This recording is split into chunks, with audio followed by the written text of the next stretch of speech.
Picture the late 12th century. Europe's kings sit on gilded thrones, each dreaming of glory, yet bound by rivalry and mistrust. The Mediterranean glimmers with trade, but also with blood, for the Holy Land has once again changed hands. In the east, the Ayyubid Sultan Saladin has risen from obscurity to unite Egypt and Syria under his banner.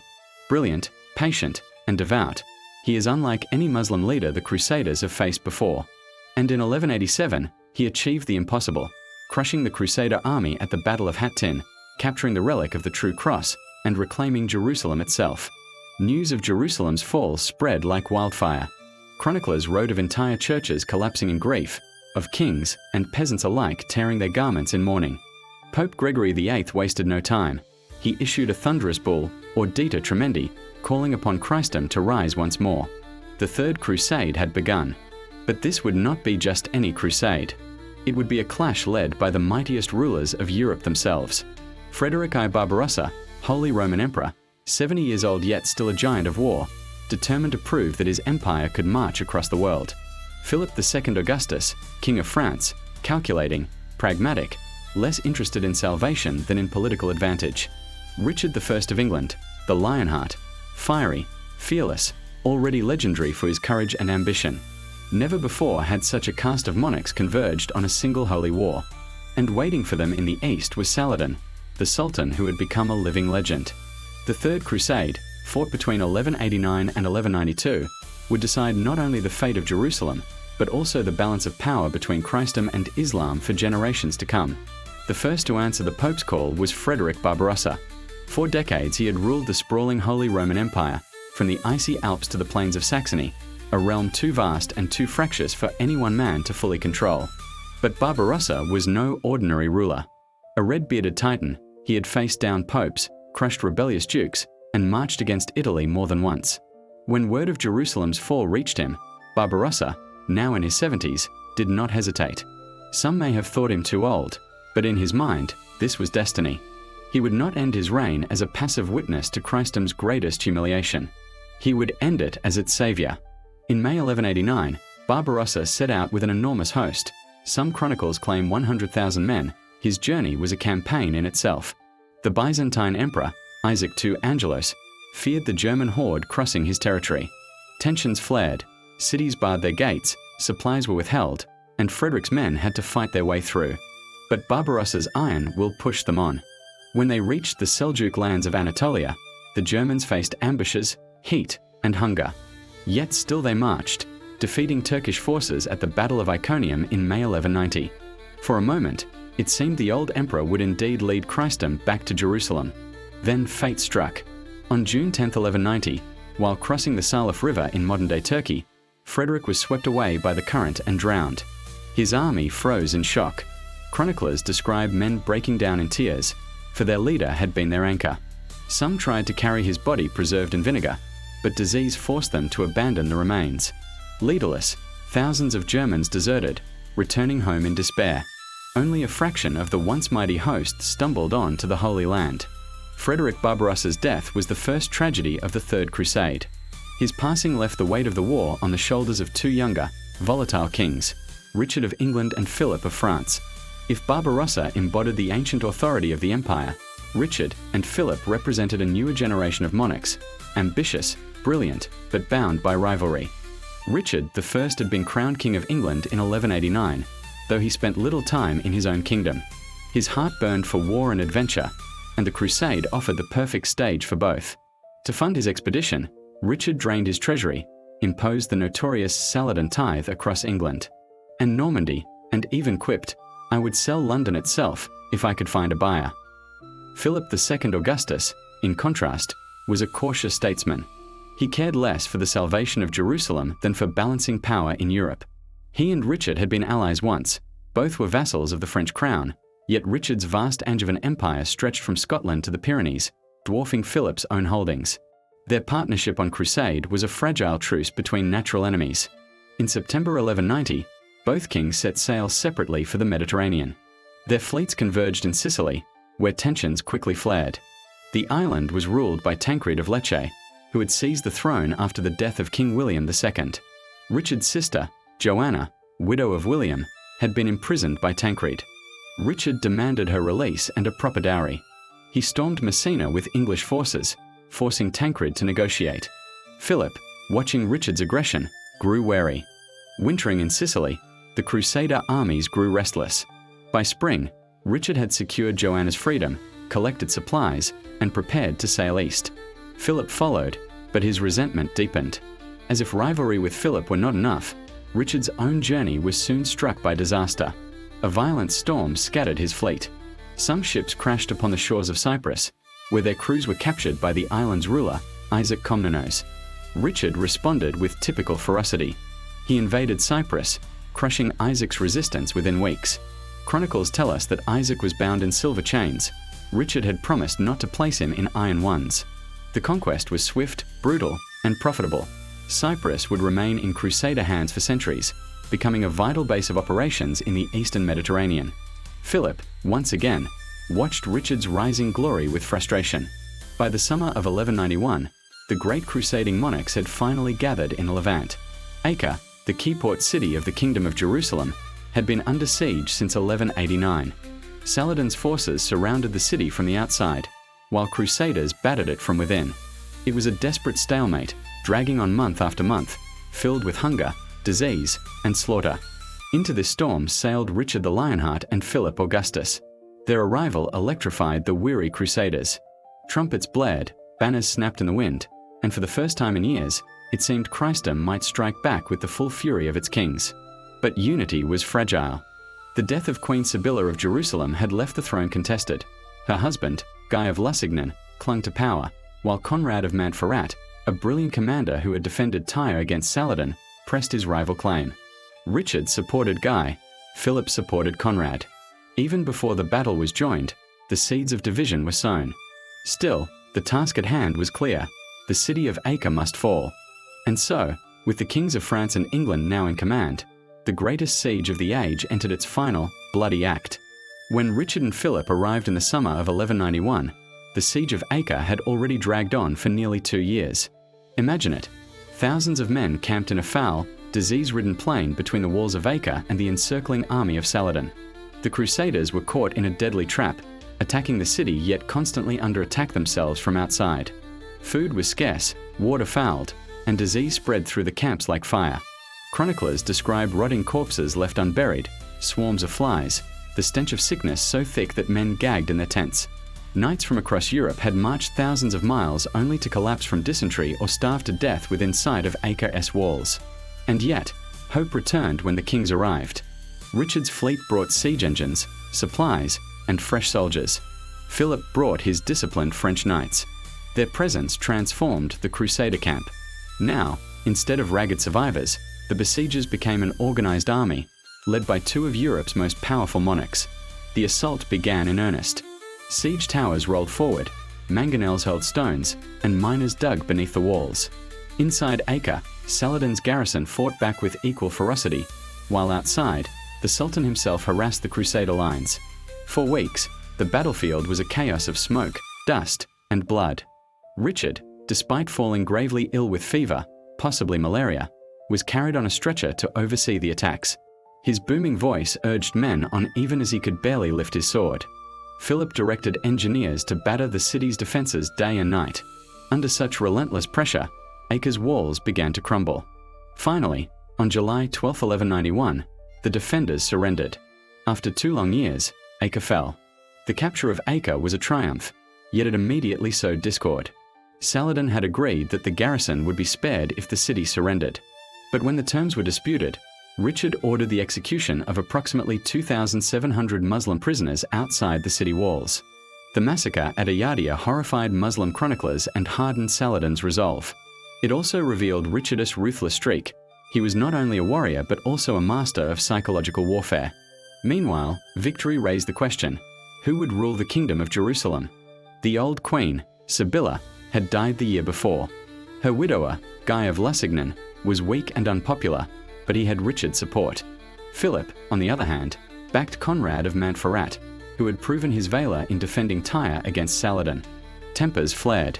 At one point, Richard tore down the banner of Duke Leopold of Austria, who had planted it on Acre's walls, claiming equal credit for the victory. Humiliated, Leopold left the crusade entirely, taking his troops with him. Philip, weary of Richard's arrogance and eager to secure his position in France, departed soon after, leaving only a token force behind. And so, just as the crusade seemed strongest, it fractured. Richard remained the sole commanding monarch, carrying the weight of the campaign on his shoulders. With Acre secured, Richard turned his gaze south. Jerusalem lay hundreds of kilometers inland, across difficult terrain and hostile territory. To reach it, the Crusaders needed secure supply lines and strong coastal bases. Richard's army began its march along the coast in August 1191, shadowed by Saladin's forces. Here, Richard revealed his genius for tactics. He organized the march into a disciplined column, infantry and crossbowmen on the flanks, knights and cavalry in the center, supply wagons protected by the sea on one side and the army on the other. Saladin's horsemen harassed them constantly, loosing arrows, charging, retreating, then charging again. But Richard's formation held, advancing mile after mile with unbreakable precision. The test of this strategy came at the Battle of Arsuf on September 7, 1191. The day was brutally hot as the Crusaders advanced along the coastal plain. 4 hours, waves of Muslim cavalry attacked, firing arrows and attempting to break the column. The Crusaders endured in silence, shields locked, crossbows returning fire, knights reigning in their fury. Richard had ordered them not to charge until he gave the signal. But the pressure was unbearable. At last, the Hospitallers on the rear flank, unable to endure the pounding any longer, broke formation and charged. A ripple of panic ran through the army. Had discipline collapsed? Richard reacted instantly. He gave the order for a full counterattack. Trumpets sounded, banners snapped, and the Crusader knights thundered forward in a massive, coordinated charge. The effect was devastating. Saladin's cavalry, caught off guard by the sudden release of pent-up fury, broke under the onslaught. Chronicles describe Muslim soldiers fleeing in confusion as Richard himself led the charge, cutting down enemies with ferocious strength. The Battle of Arsuf was a resounding victory for the Crusaders.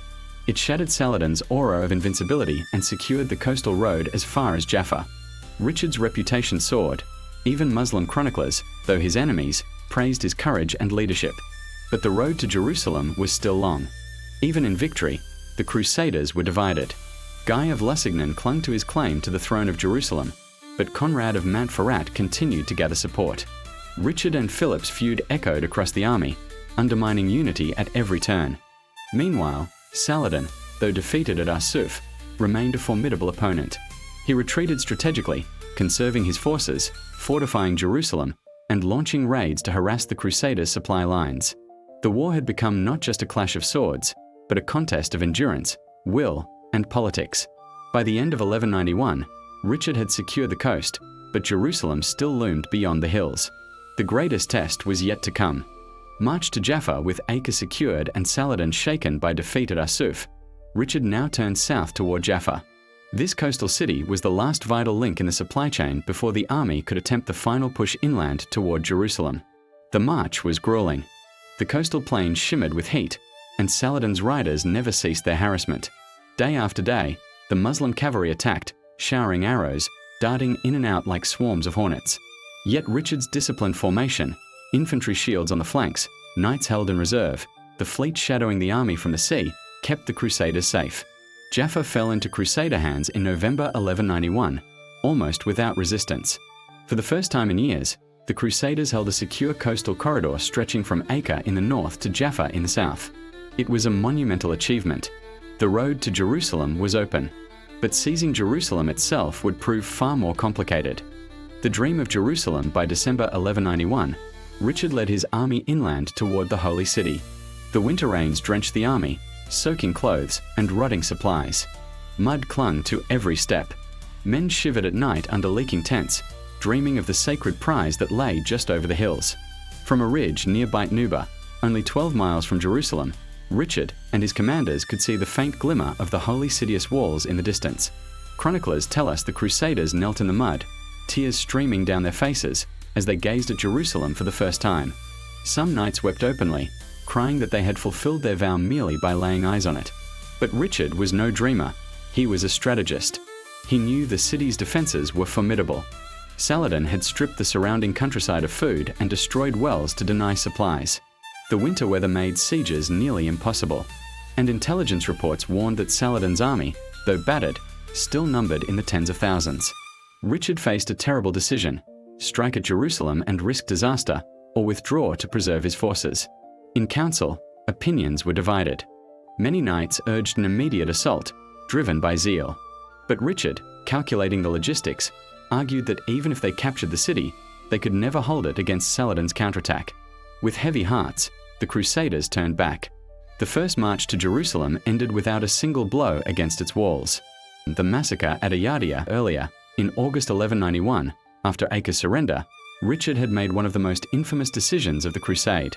Saladin had delayed fulfilling the agreed ransom for Acre's defenders, delivering treasure, releasing Christian prisoners, and returning the true cross.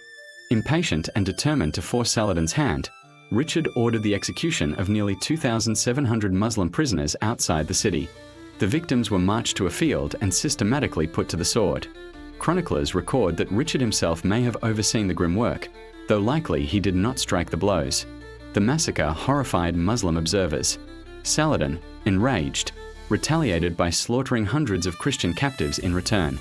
The killing served as brutal psychological warfare. Richard showed the world he would not be trifled with. Yet they also hardened Saladin's resolve, ensuring that peace would be bought only with blood. A second attempt on Jerusalem. In the spring of 1192, Richard tried again. Once more, the Crusaders advanced inland, once more reaching Beit Nuba, a short march from the Holy City. This time, the army was stronger and the weather better. Excitement rippled through the ranks. Many believed that at last, Jerusalem would be theirs. Yet again, Richard hesitated. Supplies were running thin. Saladin's forces, though weakened, still shadowed every move. And Richard's spies reported that if the Crusaders laid siege, Saladin would destroy the city rather than let it fall. The council split bitterly. French lords urged immediate attack, accusing Richard of cowardice. Richard countered that a reckless assault would doom them all. The tension reached a breaking point. Some knights muttered that perhaps Philip had been right to abandon Richard's leadership. In the end, Richard chose caution. The army once again withdrew. For the second time, the dream of Jerusalem slipped from their grasp. 5. Assassination and anarchy. While Richard wrestled with strategy, political chaos tore the Crusader leadership apart. The succession crisis of Jerusalem reached its climax in April 1192 when Conrad of Montferrat, newly elected king and bitter rival of Guy of Lusignan, was assassinated in the streets of Tyre by two members of the assassins the secretive Ismaili sect feared across the Middle East. Suspicion immediately fell on Richard. Conrad had been Philip's candidate, and his death conveniently left the throne open for Richard's ally, Guy. Muslim chroniclers claimed Richard had ordered the killing. Western sources denied it, but the stain of suspicion lingered. To complicate matters further, Conrad's widow Isabella was quickly married to Henry of Champagne, Richard's own nephew, ensuring Angevin influence in the kingdom. To outsiders, it looked like murder followed by a hasty political marriage, a shadow over Richard's reputation that he never escaped. The Crusader alliance fractured further. Rivalries, assassinations, and shifting loyalties undermined unity just as the war reached its climax. 6. Jaffa in flames. By the summer of 1192, the crusade teetered on collapse. Richard's men were weary, torn by disease and political infighting. Many longed to return home. Meanwhile, Richard received troubling news.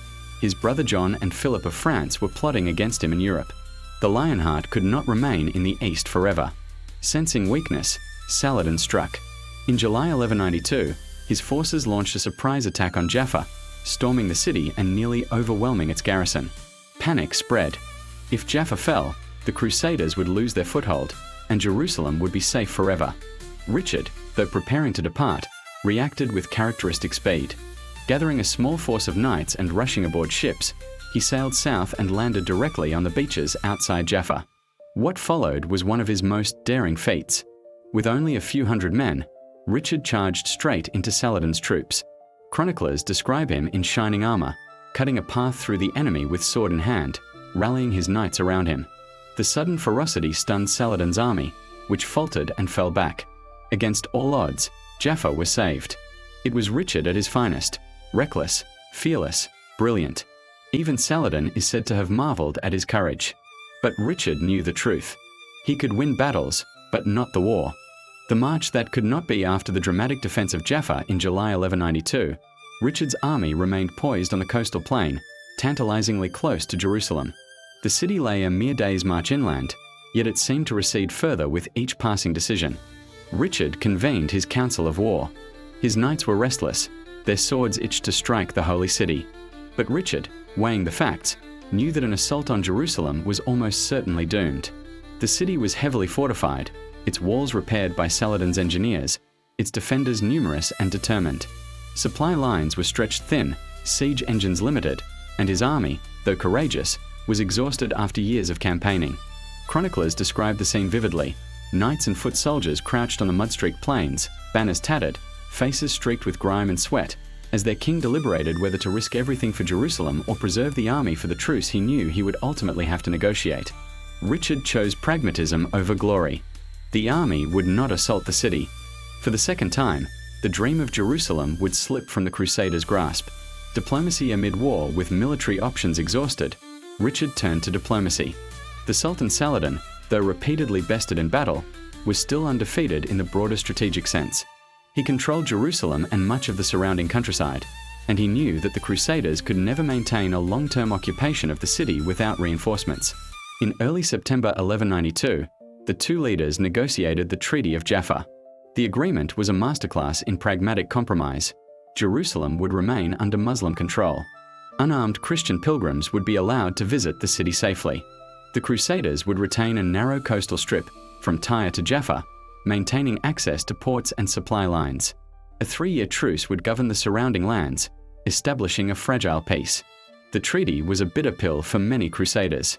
For years, they had dreamed of reclaiming the Holy City, yet it remained beyond their grasp. Yet Richard understood its wisdom. Without a secure truce, his army would face destruction, starvation, or forced retreat. Saladin, for his part, accepted the compromise with dignity. Chroniclers emphasize his fairness, noting that he allowed Christian pilgrims safe passage through his lands, honored the truce, and even returned some prisoners. Both men, warriors, and leaders recognized the limits of power and the necessity of negotiation. Richard's departure with the treaty in place, Richard prepared to leave the Holy Land. October 9, 1192, marked the end of the Third Crusade for the English king. His departure was met with mixed emotions: admiration for his victories, grief for what remained unconquered, and frustration among those who longed for Jerusalem itself.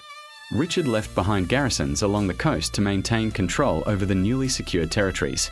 Guy of Lusignan continued as king in title, while Conrad's widow, Isabella, remained married to Richard's nephew, ensuring Angevin influence in Jerusalem's politics. Saladin, meanwhile, consolidated his gains. The city remained under Muslim control, but the truce ensured that conflict would pause and pilgrims could continue to visit. Both sides emerged with a measure of respect for one another, a rare moment of chivalric diplomacy in an age defined by war. Lessons of the Crusade. The Third Crusade was a paradoxical mix of triumph and failure. Richard had demonstrated remarkable skill. Victories at Acre, Arsuf, and the defense of Jaffa cemented his reputation as one of history's greatest military commanders. Yet the Crusade's primary goal, reclaiming Jerusalem, was never achieved. Several factors contributed to this outcome: logistical challenges, transporting and sustaining an army thousands of miles from Europe through hostile territory; internal rivalries, disputes among kings, nobles, and claimants weakened unity; Saladin's strategy, the Sultan's ability to delay, harass, and fortify defenses frustrated Crusader plans; strategic prudence, Richard's choice to preserve his army rather than risk annihilation proved wise, though unpopular. The Crusade also left a lasting legacy of diplomacy and respect between adversaries. The Treaty of Jaffa would serve as a precedent for negotiation amid religious and territorial conflict, showing that even bitter enemies could find compromise. The end of the campaign. By the end of 1192, Richard sailed back to Europe, weary, battered, yet undefeated in battle. His journey home was perilous. He was captured by Duke Leopold of Austria and held for ransom, creating one of the most infamous episodes of his reign. Saladin, now older and battle-worn, continued to rule Jerusalem until his death in 1193, leaving a legacy of both martial skill and mercy. The Third Crusade had changed the balance of power in the eastern Mediterranean. Crusader ports along the coast were secured, Christian access to pilgrimage routes preserved, and the memory of Richard the Lionheart and Saladin's chivalry would echo for centuries. But Jerusalem remained a city of dreams, its walls untouched by the Crusader swords. The human cost. It is impossible to recount the Third Crusade without acknowledging its human cost. Tens of thousands of soldiers and civilians perished from battle, disease, and starvation. Families across Europe mourned sons who never returned. Cities along the Levant were devastated. And yet, amid the carnage, stories of courage, loyalty, and strategic brilliance emerged, moments that would inspire legends for generations. The Crusades' narrative is not only one of blood and victory, but also of leadership under impossible circumstances. It asks timeless questions. How far should a leader go to achieve their goal? When does caution outweigh ambition? And what does it mean to be victorious when the ultimate prize remains out of reach? Europe reacts. When news of the Third Crusade reached Europe, reactions were mixed. Richard the Lionheart's victories at Acre, Arsuf, and Jaffa were celebrated widely. Chroniclers lauded his courage, leadership, and near-mythical prowess in battle. England and its territories rejoiced at the tales of the Lionheart's triumphs, though the enormous cost of the crusade weighed heavily on the kingdom's treasury. France reacted with a mixture of envy and admiration. Philip II Augustus had returned early, leaving the field to Richard, and rumors of disputes and tensions between the two kings spread across Christendom. Some historians argue that this rivalry would later shape the political landscape of Europe, contributing to centuries of conflict between England and France. Meanwhile, the death of Frederick Barbarossa during the march to the Holy Land became a legendary cautionary tale. His overland army, once mighty, had largely disbanded following his demise, reminding Europe of the fragility of even the most disciplined forces. Saladin's enduring influence in the Muslim world. Saladin's legacy was cemented. Though he had lost Acre temporarily and faced setbacks in battle, his ability to maintain control of Jerusalem, protect pilgrims, and negotiate a fair truce earned him respect across the Islamic world. Chroniclers describe him as both just and pious, a warrior capable of mercy as well as vengeance. Stories of his conduct, particularly toward Richard and the Christian captives, traveled to Europe, giving rise to a fascination with the Sultan that would persist in literature, poetry, and folklore for centuries. Saladin's political acumen ensured that the Ayyubid dynasty would remain strong long after his death in 1193. He became a symbol of leadership, chivalry, and strategy, inspiring admiration even among his enemies.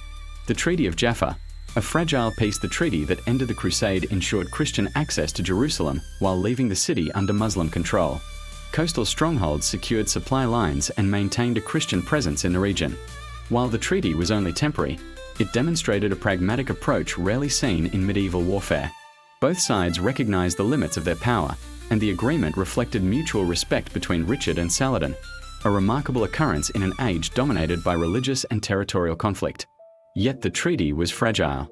Jerusalem would remain a point of contention for centuries, fueling future crusades, political maneuvering, and religious fervor. Richard and the Lionheart legend. Richard I returned to England in 1194 after being held for ransom by the Duke of Austria and the Holy Roman Emperor. His exploits in the Holy Land had already entered legend. Chroniclers describe him as fearless in battle, brilliant in strategy, and at times ruthless, particularly at the massacre of Ayadia. His image as the quintessential medieval knight, combining bravery, honor, and cunning, endured in Europe. Epic poems, chronicles, and later romantic literature immortalized Richard as a hero of chivalry and war. Yet behind the legend lay a complex man, ambitious, pragmatic, and often cruel. The Third Crusade had made him a hero, but it had also exposed the harsh realities of medieval leadership and the impossible decisions that war demanded. The human cost and lessons learned. The Third Crusade exacted a terrible toll. Tens of thousands of soldiers and civilians died from battle, disease, and starvation. Cities were devastated, trade disrupted, and political tensions across Europe and the Middle East intensified. But the Crusade also left enduring lessons. Strategy over impulse. Richard's restraint prevented unnecessary disaster, proving that leadership required prudence as well as courage. Diplomacy amid conflict. The Treaty of Jaffa showed that even bitter enemies could find compromise, balancing faith, politics, and survival. The limits of glory. Victories in battle did not always translate into strategic or religious triumph. The failure to capture Jerusalem illustrated the fine line between ambition and recklessness. Historical memory. The Third Crusade became a foundational story for both European and Middle Eastern historical memory. In Europe, Richard the Lionheart became the archetype of chivalry, adventure, and martial excellence. In the Islamic world, Saladin was revered as a paragon of justice, piety, and leadership. Legends of their mutual respect, especially Richard's admiration for Saladin and the Sultan's conduct toward captives, endured for centuries. These narratives would shape cultural understandings of the Crusades, influencing literature, historiography, and even modern media depictions. Conclusion: the war that shaped an era, the Third Crusade, did not achieve its ultimate religious goal. Jerusalem remained in Muslim hands. Yet it reshaped political, military, and cultural landscapes across Europe and the Middle East. It was a war of strategy, endurance, and personalities. Richard the Lionheart demonstrated the heights of human courage and tactical brilliance. Saladin exemplified leadership, honor, and patience. Together, they transformed the idea of warfare, showing that even in an age of brutal conflict, respect, negotiation, and strategy could coexist with heroism and violence. The Third Crusade reminds us that history is rarely black and white. It is a tapestry of ambition, courage, and compromise, with heroes and villains often overlapping in the same figure. And as the dust settled on the coastal plains of the Holy Land, one truth remained: Jerusalem remained a city of dreams, a prize that would continue to inspire warriors, pilgrims, and storytellers for generations to come. Final reflection: centuries later, when we study the Third Crusade, we are drawn not only to the battles and sieges, but to the human drama, the rival kings, the loyal knights, the cunning Sultan, and the countless ordinary men who marched, fought, and died. It was more than a war. It was a test of leadership, endurance, faith, and the limits of human ambition. The story of the Third Crusade endures because it captures the essence of history, the collision of ideals and reality, the tension between glory and prudence, and the timeless dance between enemies who, in understanding one another, leave a legacy far greater than any single victory.